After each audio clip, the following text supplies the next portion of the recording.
Zoom сервисінің бұл функциясы мұғалімге аса қажет болмауы мүмкін. Бірақ мұғалім оны қолданатын болса, өзінің жұмыс графигін басқару жеңілдей түседі. Бұл тақырыпта біз Zoom сервисінде видеоконференцияларды алдын ала жоспарлап қоюды үйренеміз.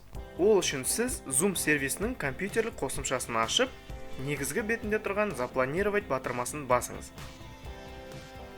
Бұл бөлімде сіз бірнеше баптауларды көресіз.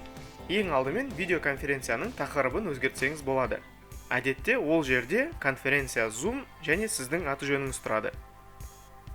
Ол сөздерді өшіріп тастап, өзіңіздің сабағыңыздың немесе вебинарыңыздың тақырыбын жазсаңыз болады. Начало бөлімінде сіз видеоконференцияның басталу уақытын орната аласыз. Тура солай видеоконференцияның ұзақтығын да орнатуға болады. Бірақ егер сізде сервистің тегін нұсқасы ғана болса, онда сіз тек 30 минут бөлімін таңдай аласыз. Егер дәл осы сабақ апта сайын қайталанатын болса, онда повторяющийся конференция сөзі тұрған жерге белгіше қойыңыз. Егер сіздің сабағыңызға белгілі оқушылар ғана қатысқанын қаласаңыз, онда видеоконференцияға арнайы құпия сөз орнатып қойсаңыз болады. Бірақ ол құпия сөзді қатысушыларға жіберіп қоюды ұмытпаңыз.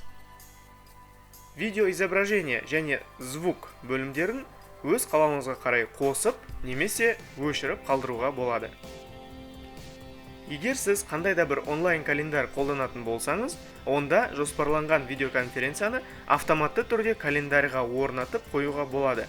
Сонда сабағыңыз басталуына аз уақыт қалғанда сізге хабарлама келіп тұрады. Бұл сабағыңыз жайлы ұмытып кетпеуіңізді қамтамасыз етеді. Жоғарыда көрсетілгендер видеоконференцияны жоспарлаудың негізгі баптаулары. Егер расширенные параметры батырмасын бассаңыз, сіз қосымша баптаулар бетін аша аласыз.